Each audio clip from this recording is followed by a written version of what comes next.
Vince, what was your reaction to what LeBron had to say and how he reacted to what happened with Magic? Right or wrong, LeBron James is viewed as a form of pseudo-management. Like that scene in the beginning of the clips that you were playing, you saw LeBron and Magic and Rob Pelinka, towards the end of that game when LeBron was hurt. That's kind of like the brain trust of the Lakers. That's what it was. So he expected the professional, quote-unquote, courtesy of being known. Like, here's the thing about this, CC. LeBron has always managed to, A, be bigger than the team that he played for, and to also partner with this unknown entity that granted him leverage. In Cleveland, it was Dan Gilbert's guilt. And this one, it was the specter of Magic Johnson. And actually, Magic just showed him, I mean more in L.A. and this franchise than you do. I don't owe you anything. Even though LeBron's power is largely imaginative, even though the power is more the illusion of the power that he can wield, he expected that from Magic, and I think he was blindsided that he didn't have the biggest piece of pie in the room. For the first time in his career, since he's recognized his power, he has not been the person with the most juice. He's not bigger than the Lakers brand, and he's not bigger than the Magic Johnson brand in L.A., and I think that was a shock to him. But even if Magic had the power dynamic to his advantage, just the professional thing to do, the right thing to do is if someone were to recruit you to come somewhere and partner with them, and then their contract's not expiring, they're not a pending free agent, and then they abruptly and suddenly leave, the right thing to do, even if you don't have to, is to give them a heads up. Nick, how would we be talking about this, say, for instance, the general manager of Toronto Raptors decided he had talked to the Lakers, and he decides to leave? Masai Ujiri, especially, yes. Let's just pretend in that scenario, Kawhi had signed an extension. That Kawhi was locked in there. Absolutely. No trade, signed an extension, partner with you. No, actually, I'm gone. And people, I already know, because I saw people talking about this on the internet this weekend after this happened. Oh, now LeBron knows how Dan Gilbert and Pat Riley felt. First of all, LeBron told Pat Riley before he told the world he was going back to Cleveland. Now, it might not have been the way Pat Riley wanted it, right, and Pat Riley might have been upset, but he did tell him. He didn't tell Dan Gilbert that first time. But he was a pending free agent about to do a television show announcing his decision. Magic Johnson didn't even have a press conference on the books for that day. The only press conference on the books for that day was supposed to be LeBron's exit interview with the media, which is one of the reasons there was even by Lakers standards, more than typical members of the media there that early before the game. It's just not the right thing to do. And LeBron's reaction to me was somewhat muted because LeBron doesn't want to torch the relationship with Magic, it would appear. But if LeBron had said that, man, bleep that guy. I don't think anyone, if emotional reaction, you got to be kidding me. I decided to spend the last phase of my career here with you because I have a relationship with you. He didn't have no relationship with Jeannie Buss.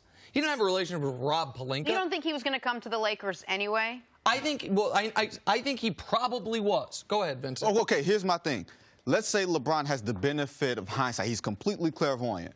And this is July 1st, and he knows everything that's going to happen. He still chooses the Lakers because where else is there for him to go? He did not give Philadelphia an interview. He was not going to stay in Cleveland. The Clippers were not ready in position to absorb LeBron. Where else was he going to go? So as much as it was about, quote-unquote, Magic and the specter of Magic, a lot of that to me was window dressing. He wanted to be in L.A. He wanted his family to live in L.A. There's nothing wrong with that, but to say that it's about Magic and not the Laker brand and his life and all these other things outside of basketball. If Magic's not there, but Phil Jackson is, do you think LeBron's a Laker? Because that's a totally different argument because Phil Jackson said a lot of things that went against LeBron. That's why I brought that up. I'm bringing up the other extreme, right? The point that I'm making is the person in that seat might not have been the deciding factor, but it could have swayed it one way or the other. And you say the Clippers weren't in position.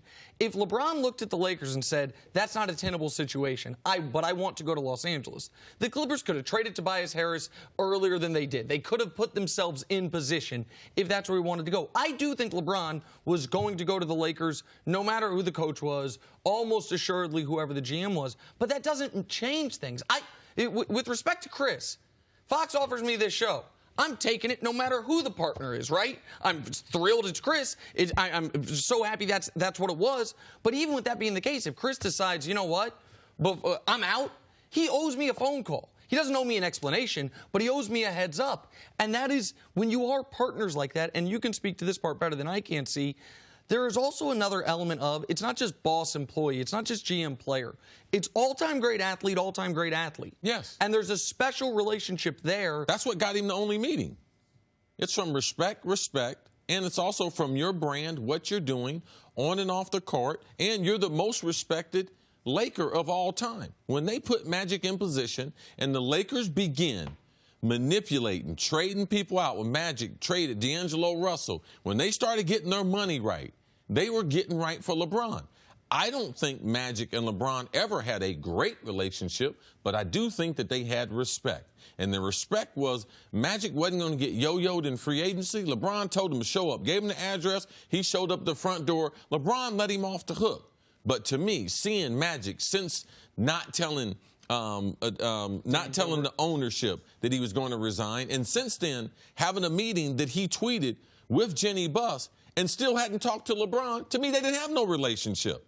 So regardless of how much respect, they didn't have a real relationship because he didn't get that call, and he still has not explained to him what happened, because there would be a natural, even though I'm leaving, hey, Nick, there's a heads up, man. This is what you need to watch for. I was trying to fire Luke Walton. I was trying to fire Rob Pelinka, and they were going behind my back. These are a list of emails that were put out there. And LeBron would have a greater understanding of what he's going against, and I believe that LeBron deserved that. Magic plays by Magic's rules, and I don't. That is the larger point about this. I don't think it's a lack of respect for LeBron at all. I think it's more Magic is saying, look, I've been doing this for a long time, and nobody, no player, and I guess in an ego standpoint, nobody is bigger than me. I'm Magic. And I understand that element of it. And it's wrong. It's wrong that he shouldn't have given LeBron. He should have had the conversation with him. Professional courtesy. But the other element is LeBron could have written his contract for the Lakers. He didn't do a 1+1 as he had done repeatedly in Cleveland because he wanted to help them when it comes to acquiring players. Right. He could have demanded a no-trade clause. He didn't do that because he trusted, well, Magic's never going to trade me. There are things that he didn't demand because he knew he didn't need to with Magic being there that now I'm sure he wishes he would have demanded. Thanks for watching. Subscribe here to get the latest from the show. Also, be sure to check out more of the best clips from First Things First, or go watch a few segments from our other shows on FS1.